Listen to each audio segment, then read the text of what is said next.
ఈరోజు సమాజంలో చాలా వరకు అన్యాయాలే ఎక్కువ ఉన్నాయి. అది ఏ రంగంలోనైనా. నిజంగా చెప్పాలంటే సమాజం మారాలి, మారాలి అంటాం కానీ సమాజం మారడం లేదు. మనుషులే మారడం జరుగుతుంది.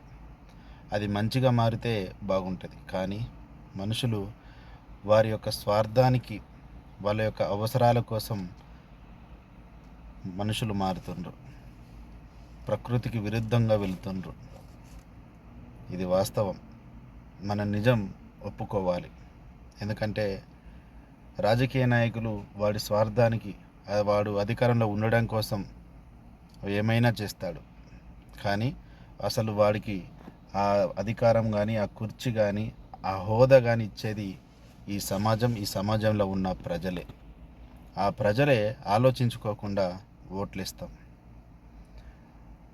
భారతదేశం స్వాతంత్రం వచ్చినప్పటి నుండి దేశం ముందుకెళ్తుంది, దేశం బాగుపడుతుంది, సమాజంలో మంచి ఆ, ప్రజలకు కావాల్సినవి అన్నీ చేస్తున్నామని చెప్పుకుంటూనే వస్తుండ్రు.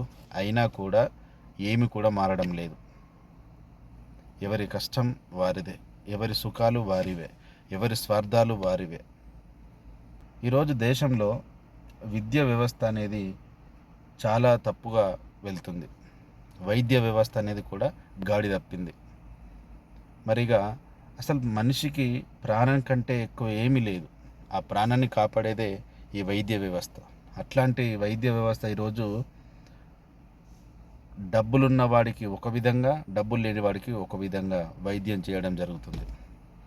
అలాగే ఓ పెన్ను, ఒక కలమే జీవితాన్ని మారుస్తుంది. ఒక కలమే ఈ సమాజాన్ని మారుస్తుంది. చదివే మనిషి భవిష్యత్తును దిద్దుతుంది అని చెప్పుకునే మనము అటువంటి చదువు ఈరోజు అసలు చదవాలనా వద్దా అనే పరిస్థితికి వచ్చింది. అంత దిగజారిపోయింది ఈ విద్యా వ్యవస్థ. మరి ఎవరు బాగు చేయాలి? ఎలా బాగు చేయాలి? అసలు మనం ఎవరిని ఈ అధికారంలో ఉంచుతున్నాం? అసలు ఈ అధికారం అనేది, అసలు అధికారం అంటే ఏంటి? ఎందుకోసం ఈ రాజ్యాంగం నిర్మించుకున్నాం? ఈ రాజ్యాంగం ద్వారా ఈ చట్టాలు ఎందుకు మనం పెట్టుకున్నాం? ఈ చట్టాలకు లోబడి ఏ విధంగా మనం పనిచేస్తున్నాం? అసలు చట్టం అంటే ఏంటి? అసలు ఈ వ్యవస్థ అంటే ఏంటి? అసలు దేశం అంటే ఏంటి? మట్టి అంటే ఏంటి? ఒక్కసారి ఆలోచించండి. మాట్లాడితే ఓట్ల కోసం జై జవాన్ జై కిసాన్ అంటాం, దళితులు అంటారు, బీసీలు అంటారు, ఎన్నెన్నో మాటలు చెప్తారు. కానీ ఏం బాగుపడుతుంది? ఏ వ్యవస్థలు బాగుపడుతున్నాయి? ఒక్కసారి ఆలోచించండి. ప్రభుత్వ ఉద్యోగులు అంటాం.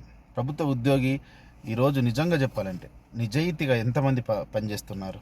అసలు అవినీతికి పాల్పడకుండా, లంచం తీసుకోకుండా, స్వార్థపడకుండా ఎంతమంది ప్రభుత్వ ఉద్యోగాన్ని నిర్వహిస్తుండ్రు? ఒక్కసారి ఆలోచించండి. అసలు చదువుకుంటే ఉద్యోగం రావాలన్నా కంపల్సరీ అంటే చదువు అనేది మన తెలివిని పెంచుకోవడం కోసమా? చదువు అనేది ఓన్లీ మా ఉద్యోగాల కోసమేనా అనేది ఒక్కసారి ఆలోచించాలి. ఎన్నో ఎన్నో వ్యవస్థలు మార్చాలి. అసలు మార్చాలంటే ఫస్ట్ మనం అంత ఆలోచన విధానం మనము ముందు మనం బాగుపడాలి. అసలు తప్పు ఒప్పు, అసలు న్యాయం అన్యాయం అంటే ఏంటో తెలుసుకోవాలి. ఈ స్వార్థాలు వదిలేయాలి. ఎంతోమంది ఈ భారతదేశం కోసం, ఈ మట్టి కోసం, ఈ తెలంగాణ కోసం ఎంతోమంది ఆత్మ బలిదానాలు చేసుకున్నారు. ఎంతోమంది చావడం జరిగింది ఈ దేశం కోసం, ఈ మట్టి కోసం. వాళ్ళ చావులకు ఏమైనా మనము న్యాయం చేస్తున్నామా?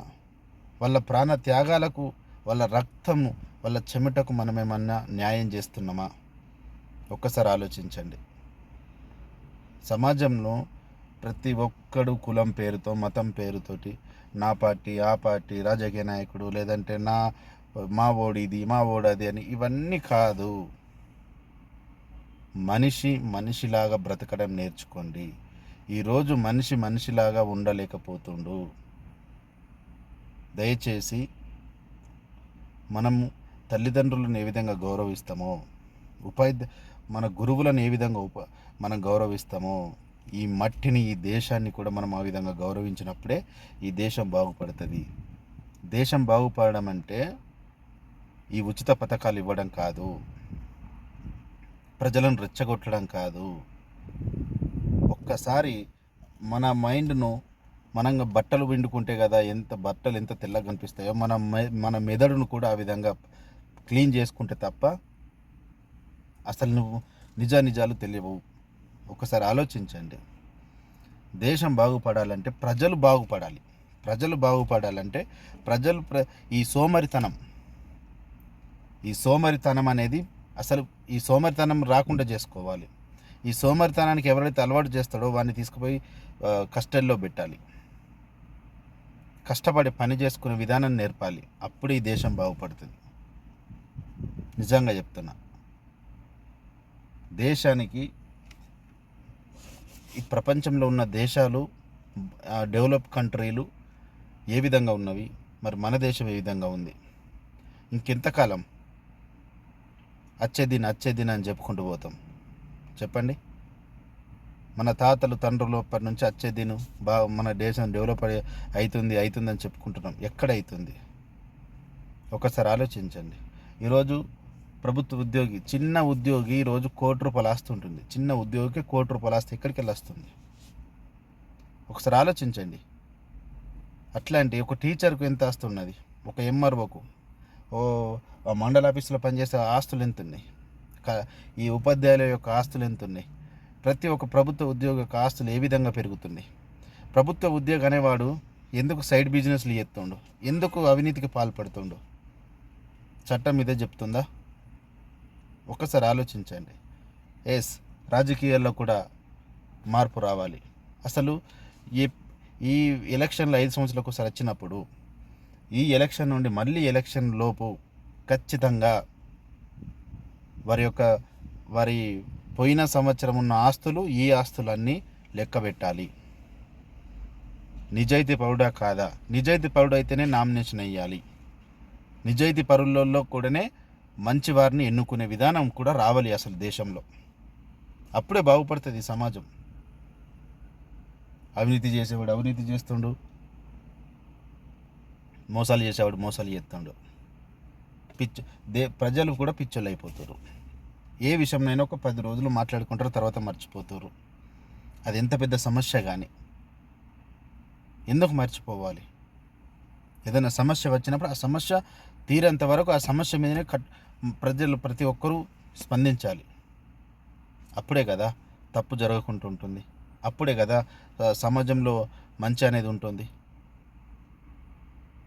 మనము ఫేస్బుక్లలోనూ స్టేటస్లలోనూ దేవుణ్ణి ఏదో మొక్కినట్టు జై శ్రీరామ్ అని లేకపోతే హిందూ అని అదని ఇదని గోవులను ఇజ్జేదు ఇది కాదు. ప్రాక్టికల్ మనం చేసి చూపించాలి. అప్పుడే కదా దేశం బాగుపడేది. ఎవడో ఏదో మనకు చెప్పడేంది? మన ఆలోచన మనకు లేదా? ఎవరైనా మన ముందు తప్పు చేస్తే మనం ఇది తప్పు అని చెప్పేంత కూడా లేకపోయింది ఈరోజు.